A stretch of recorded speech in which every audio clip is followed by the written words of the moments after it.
up, guys? So I just got off work, and I've had her Deb's alternator back from JS for a hot minute. Even though that ground, when I ground where I wasn't supposed to on the alternator, it melted the what would essentially be like a voltage regulator in normal alt, you know, where the plug goes on. They went ahead and hooked it up. I mean, they just replaced everything in it, which is awesome. But I got off work and put that in. Didn't take me really a long time, so that's all good. But I figured, hell, today would be a good day to do a video. And what I want to talk about today is brands. Guys, I don't give a shit what you're on. I get demos from like cars with 2 little tins in it, eBay box. I've been there. I've got a demo in it. I liked it. You know, if it's an impressive little system for what it is, then it's impressive. You don't have to have some shit like me or my wife, or, you know, you ain't got to have a system as banging as my daily driver. I don't care. What really matters is that you're happy. And with that being said, that's going to bring us to the economy's fucked. We all know that. The economy's terrible right now. And it's hard for me to do upgrades. I wanted to upgrade things, and it's hard for me because, you know, I'm making good money, but at the end of the day, everything just keeps costing more and more and more. Which brings us to extracurricular activities. That's what hurt me being a tattoo artist, was because the average Joe Schmo on the street, he had to make a decision. Do I get this tattoo, or do I pay rent or electric or buy groceries? So, we're living in the age of budget. I guess that's how I'm going to put it to y'all. We're living in the age of budget. And budget builds and budget brands are going to be the new norm. So, I try to tell this to guys all the time. There are guys out there say, oh, I'm saving up to buy this brand or this brand. You know, one of the big 3 or big 4 brands. Why, guy? Why? You could spend 1/3 of the money that subwoofer cost and buy you one of the more budget brands and be banging. And I'm running DS18, and my shit's nasty as shit. A lot of people consider DS18 a budget brand, you know, which my subs aren't really, I guess, in the budget category. But I have heard some impressive ass setups with Scar. That Hayanka 10 that I got, that they sent me to do the video on. I mean, Dustin put that thing in a little 6th order that I designed. Hell, yeah, I helped him go over it because he'd never built a 6th. And that thing was kind of moving hair. You know, guys, it comes down to, there are good subs coming from China, and there are not so great subs. And I'm not even going to get into the EVL thing, because that is by far one of the worst woofers ever made, let alone by Scar. But the Scar VXF, that's it. That dude, if I was on a budget and I had to buy subs, cheap subs, that's probably damn near where I would go. That VXF is a B sub. Their Z sub, it don't even compare. You look at the specs, and that VXF, that's made to play lows and demo, and it sounds great. So there are great budget brands out there. And what I'm just telling y'all is, you're not trying to impress. At the end of the day, don't try to impress anyone. Try to impress yourself. That's what I do. When I do builds, do I love to demo? I love to give demos. But at the end of the day, when I do all this work to like Jangalang, my Jeep, you know, one, I want to test and see what it'll do. And I want to see if I can find windy gains just doing things. That I get like an idea in my head, and I'm like, okay, we're going to run with this and see what the result is. With my wife's build, my wife was like, okay, Jangalang is so nasty that when I'm parked beside you demoing, she felt like she wasn't nearly as loud as me. Which most people got a demo, and the Blazer loved it with 415s, but she wanted to do 6, so we got 6. And, you know, everything that I knew about 6th orders is wrong in that Blazer. Totally wrong. It's beating the wipers off the windshield, guys. And yeah, there are vehicles out there, and they're normally loud when they knock the wiper blade off of the windshield. But she's doing it on lows. That's the kicker. It's doing it on lows. You know, it ain't doing it at 40 or 45 hertz. It's doing it way under that. To me, that's impressive. So, I'm still learning. But at the end of the day, if you get a decent woofer, and right now, I mean, most of the woofers that are out there that are mainstream, not the big 3 or 4, but the ones right under them, you can find them same woofers on Alibaba. You know, there's companies, I don't really want to name names, but there's companies out there that some of y'all love that are just going straight to Alibaba, buying a subwoofer, and they're like, yeah, put this Spade logo on it or whatever, you know. That's where the majority of this comes from. Like, everybody started really liking black brick before they shut down. They were buying Alibaba subs and putting their logo on them. There was no research or development that went into this. So what I'm getting at is you can get some good budget subs as long as you build the enclosure properly. You know, even if you're starting with like a mediocre sub and a good enclosure, it's going to be impressive as shit.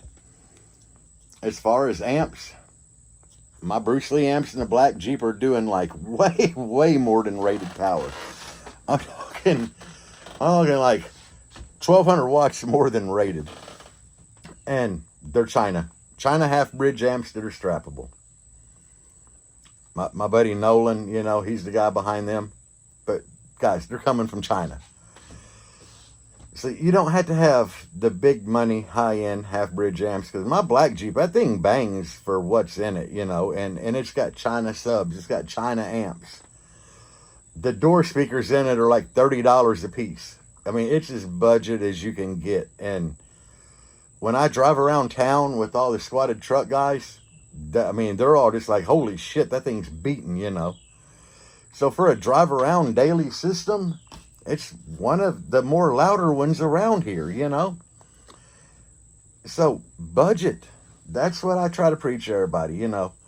I don't want to be brand bashing anybody. And there again, I hate the Scar EVL. I mean, I don't even... Whatever sub company designed that thing, they just had no clue what was going on. I mean, the motor's the size of a McDouble. And I know there's going to be somebody there like, my EVL's bang. Swap them out for DDXs or VXFs, and you're going to get twice as loud. And one of my followers did that. He heard me rag on the EVL so much that he actually told me that he went to the Scar website, he grabbed 2 DDXs, he put in there, and he's like, that thing gained like 5 dB. It's all in the TS parameters, guys. Once you learn how to calculate motor force and see what it is, that'll give you a really good understanding of everything. And how you do that is you take the BL number, you times it by itself, and then you divide it by total RE. So you're going to have in the TS parameters a BL number. You just times that number by itself, divide it by total RE. So if it says like RE is 1.6 plus 1.6, that's going to be your total RE. So, you know, 6 is 12. That'd be 3.2. That's kind of the number you would use. So, RE's your impedance. Like if it's a dual 4, theoretically you'd think it would be 8, but it might be 3.6 or 3.7. So you just kind of add them two numbers together. But that's your total RE, is them two numbers added together. So yeah, BL times itself divided by total RE. That's going to give you your motor force equation. So when you're looking at a sub, the higher the motor force, the better. And it don't matter if it's a cheap Chinese-made sub, because they're all cheap Chinese-made subs now. I mean, even Sundown has started having the X, the Pro X, made in China. And yeah, they're going off of what Jacob wants. Jacob's the sub designer, but so he's like, yeah, this coil, this motor, which he designs all that, but they're still putting them all together over there and shipping them here. So You got to get like up to the CV line basically to get one that's assembled in house. But overall, almost everything's made in China now. So I'm just here to tell you, it don't matter what brand you run. At the end of the day, we're all base heads. We should all get along. Everybody should quit bashing everybody for what brand they run. That's a given. Because it shows everybody has fun, you know? Everybody wants to fight and argue in these Facebook groups. Like, I just want to bang. Base heads on a budget's probably the worst, especially to get information from. Everybody wants to bash everybody there. But if you go to a big show like Ruckus, Made of Steel, people just get out of one car into another and get a demo. And everybody usually has a really good time. But why has everybody got to hate on what brand you run online? It's like, I've never been at a show, and back in the day I didn't like Scar, but we'll get to that. But even back then, if somebody's like, bro, you want a demo? I didn't say, what brand do you run? I'm like, sure. And then I'd get in there, get a demo, and if it was impressive as shit, I'd be like, bro, what you got in here? And they would tell me, it'd be Scar, and I'm like, shit, that shit's banging. It's like, y'all remember a couple of years ago, if you've been here for a while, there was like a really budget system. Like this little car, it was like $1,000 car. It had a wall, and I can't remember if it was a bandpass or a flat wall, but I think it had like 415s in it, like SDRs. The SDR cheap, the cheap Scar woofers. And 2 of the RP2Ks, and this little thing was banging and hair tricking.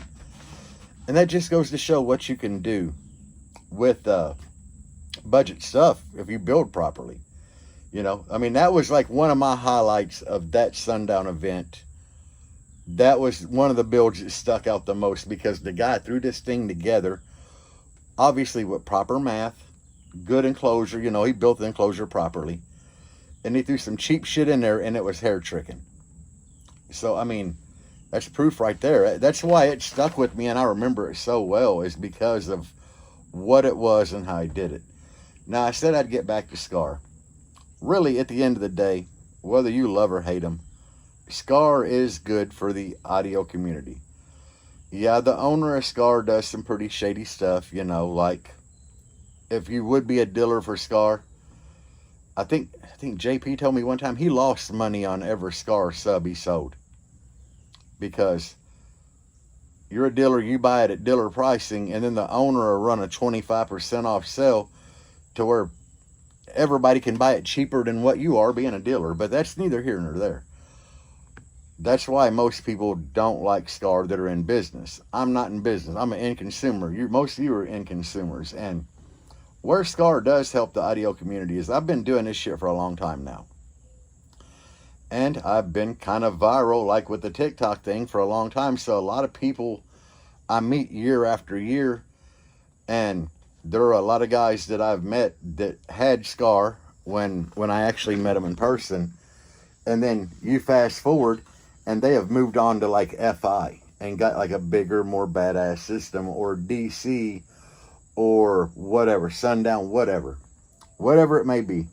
But Scar was like that first base head product that got them in the game. And at the end of the day, that's what you want. You just want people to find audio and fall in love with it. And if Scar does that, then so be it. That's awesome. And like I said, I've been in some really impressive Scar setups. God, there was a bourbon, Disturbing Bourbon, I think's the name of that thing. They had like 1612s in that thing, and it was stupid, guys, on like 4 MD8Ks. It was stupid. So, yeah, you can get loud almost with any product out there. Like, I've always been a huge fan of Kicker, and I know a lot of people hated on Kicker because you could buy it at Walmart, Best Buy. Hell, I think my local Dollar General up there got some CVR 10s on the shelf. But, what a lot of people don't know about Kicker is they were originally a company called Stillwater Designs. And I fell in love with bass because of my cousin. I was like 13 probably, and my cousin was like one of the first people in Missouri to ever have subwoofers. And it kind of spiraled from there. Bass caught on really quick. But one of the companies that made a box, they called it a Kicker box that you could put behind the seat of a truck. They made them for hatchbacks. they would have like two 10-inch mid bases in them with a passive radiator, but they were called kicker boxes. And the company that made them was Stillwater Design.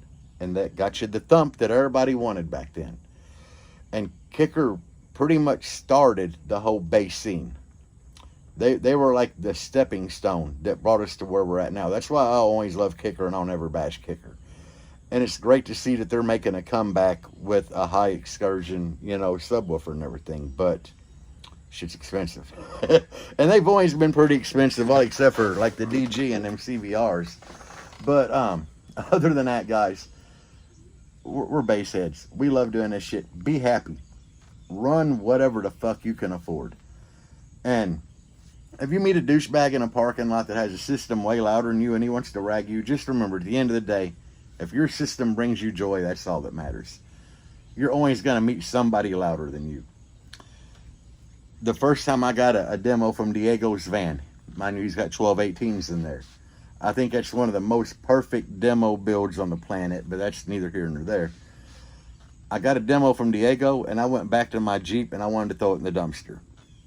The same thing happened at Made of Steel. I got a demo from Joe Sparky Dom, and I'm like, I just throw Jangalang in the dumpster and get a Greyhound home. You know, there's always going to be somebody bigger, badder, louder, whatever than you are. I guess unless you're Joe Sparky Dom. I mean, probably the windiest build on the planet, but there's always going to be somebody else, guys. And then, you know, we got other countries, like in Russia, they're doing some fucking insane bass head stuff over there.